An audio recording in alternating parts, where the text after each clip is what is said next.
Quelles sont les pépites deep value allemandes de juin 2025? C'est ce qu'on va essayer de trouver ensemble dans cette vidéo. Pensez à vous abonner à la chaîne et activer la cloche si ce n'est pas déjà fait.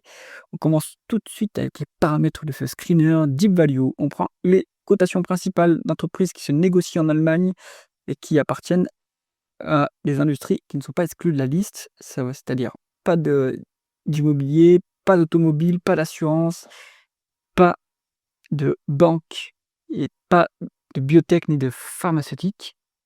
On prend des entreprises qui capitalisent minimum 100 millions d'euros, un EBITDA à 3,5. Alors j'ai pas mis 3 parce qu'il y a peu de dossiers en réalité si on met 3. Les 3,5, bon, c'est un peu au-delà de la limite, mais bon, on est sur de la deep value, donc on peut autoriser un endettement un peu plus lourd si on a des actifs tangibles en face et des cotes de minimum 20% sur les actifs tangibles. On y va tout de suite.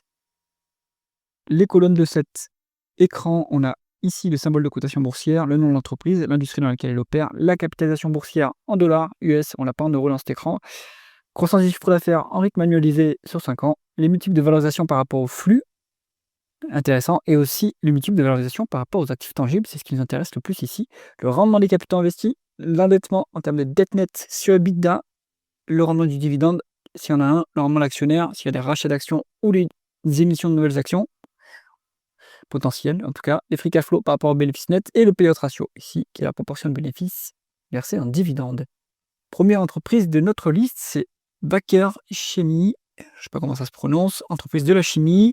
On est sur une boîte qui, bon voilà, qui est une boîte qui est sur le MDAX et qui est, en gros, dans la chimie, comme son nom l'indique. On est sur 3,5 milliards de market cap, 3% de croissance du chiffre d'affaires en rythme annualisé sur 5 ans. La chimie en Europe, c'est en bas de cycle, puisque c'est très gourmand en énergie, donc ça a beaucoup pesé l'énergie. Est-ce que le cycle va rebondir? Ça, je ne sais pas. Par contre, on a des multiples qui ne sont pas très élevés. 6,4 en VE sur EBITDA, alors 17 en ratio court-bénéfice. Il y a peut-être des problèmes, il y a peut-être des dépenses non cash. Prix cash flow négatif, donc là, potentiellement, une dépense en capital élevée. On est sur 30% de décote sur actifs tangibles. Ça, c'est bien. Peu de rentabilité. À 3,3% dans les capitaux investis, c'est médiocre. Il n'y a pas de mystère. Quand on a une décote sur actifs tangibles, c'est que la boîte a des problèmes. Maintenant, ce qu'on joue, c'est le retour à la moyenne de la rentabilité. Donc ici, bon, au moins, la rentabilité est positive, même si elle est très faible. La dette nette est à 1,9 fois l'EBITDA, ça reste soutenable. 4% augment du dividende, payé à crédit, évidemment, puisque les free cash flows sont négatifs. Bon, voilà, un dossier de la chimie qui est, à mon avis, intéressant à regarder. Si ça repart, on a quand même 30% de décote. Le suivant est encore plus intéressant, K plus S. Donc eux, je crois qu'ils font des fertilisants, si je ne me trompe pas, ou de la potasse. Enfin bref, on est sur de la chimie, 3,3 milliards, un market cap, 7,5% de croissance du chiffre d'affaires en rythme annualisé sur 5 ans, c'est pas mal. 5,6 en VE sur EBITDA, maintenant on n'a pas de bénéfices, on n'a pas de cash flow non plus, mais on a 50% des décotes sur actifs tangibles. Donc là, il y a de la marge de sécurité. La rentabilité est très faible, oui, mais bon, vous avez une décote. C'est pas pour rien qu'elle est là, cette décote. On est quasiment en cash net en plus sur le bilan, donc pas de problème ici. Il y a un dividende qui est versé à crédit, ça n'a pas trop intérêt de verser un dividende quand on n'a pas de free cash flow. Bon, voilà, pareil, K plus S, d'un point de vue de value, ça se regarde, 50% de décote sur actifs tangibles. Bien sûr, il faut regarder quelle est la teneur de ces actifs tangibles, mais ça peut être intéressant à aller regarder. On va continuer. Si jamais vous cherchez des supports d'investissement performants et passifs, cliquez sur le lien en haut à droite de la vidéo. Et on continue tout de suite avec Siltronic. Donc là, on a un semi-conducteur, 1,3 milliard de market cap, 2,2% de croissance du chiffre d'affaires en rythme annualisé sur 5 ans. Bon, il y a un peu de croissance, maintenant c'est cyclique comme secteur. 7 en VE sur EBITDA, c'est pas très cher. 31 en ratio court-bénéfice, les bénéfices sont bas évidemment. Prix cash flow négatif, pareil, il doit y avoir une dépense en capital élevée, mais vous avez 40% de décote sur actifs tangibles. Donc de quoi ils sont constitués, il faut aller voir. Médiocre rentabilité à 1,9% de rendement des capitaux investis. 3% en termes de 3 fois la dette nette en EBITDA, 3 fois l'EBITDA en dette nette, pardon. Donc c'est un peu endetté comme dossier. Bon, la rentabilité au moins est positive, qui peut-être vont pouvoir se désendetter.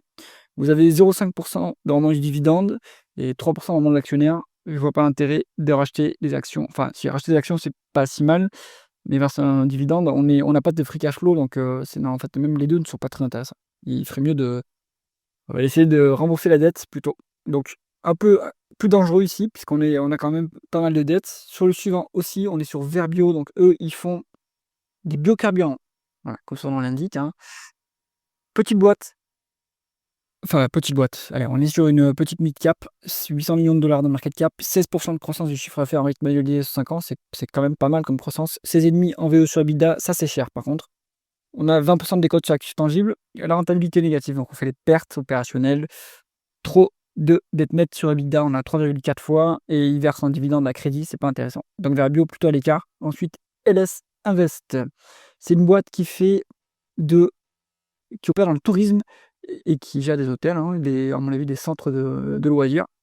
Donc on est sur 370 millions de dollars de market cap, 9,5 en termes de pourcent en termes de croissance du chiffre d'affaires en rythme annualisé 5 ans, donc bonne croissance. Là, il y a du rattrapage post-pandémie, évidemment. 10 en VE sur EBITDA, 7,4 en ratio coût-bénéfice. Ça, c'est pas mal, mais il n'y a pas de free cash flow. Dans la boîte, 51 en price free cash flow. Bon. Donc, ils ont de la croissance, et pourtant, ils n'ont pas de free cash flow. C'est un peu dommage quand même. 20% de décote sur actifs tangibles. Là, ça doit être de l'immobilier. Rentabilité négative, ça c'est inquiétant parce qu'on est sur 2 années de forte reprise du tourisme. Et ils ont pourtant une rentabilité négative. 3,3 fois les bidas en net. Donc là, ça m'a tout l'air d'être un dossier qui est plutôt mal géré. Je pense qu'il vaut mieux être à l'écart. Ensuite, on est sur Bauer. Donc ça, c'est une boîte qui fait de la construction, ou plutôt construction, 320 millions de dollars de market cap, 6,7% de croissance du chiffre d'affaires en rythme annualisé 5 ans, donc quand même une bonne petite croissance. 3,9 en VE sur EBITDA, mais ensuite, plus bas dans le compte de résultat, il y a un problème. On est à 34 en ratio coût-bénéfice, les bénéfices sont très bas. Et pareil, il y a un problème dans le tableau de trésorerie, on a 24 en ratio prix sur free cash flow. Donc, qu'est-ce qui se passe? Bon, est-ce que c'est rédhibitoire? Je ne pense pas. 40% de décote sur actifs tangibles, donc il fallait voir de quoi ils sont constitués, c'est actifs tangibles, mais bon, ouais. Il y a de la marge de sécurité à ce niveau. 1,7% vraiment du capital investi, c'est très médiocre, mais pour moi c'est positif. 2,8 en termes de dette nette sur EBITDA. La dette est un peu lourde quand même, hein, avec une rentabilité aussi faible, ils ont du mal à la rembourser. Au moins, ils ne versent pas de dividendes, donc ça c'est plutôt ça. Voilà, je pense que ça mérite d'être quand même analysé de plus près ce dossier, vu la décote sur actifs tangibles qu'il présente. Ensuite, on est sur alors 7C Solar Parken, ils font des champs photovoltaïques. On est sur 183 millions de dollars de market cap. Attention, c'est une micro cap. Donc là, on est plutôt sur des dossiers qui peuvent être peu liquides et sur lesquels la communication n'est pas forcément très bonne. Donc il faut regarder en détail. 8% de croissance du chiffre d'affaires en rythme annualisé sur 5 ans. Bonne croissance. 7,9 en VE sur EBITDA. C'est pas très cher. Il n'y a pas de bénéfice. Par contre, en revanche, il y a des free cash flow. 5 fois en termes de price free cash flow, c'est pas très cher quand même. 20% de décote sur actifs tangibles. Il faut voir de quoi ils sont constitués, mais ça doit être des panneaux solaires, des terrains, etc. Donc il faut vérifier. 2,1 en termes de rendement des capitaux investis.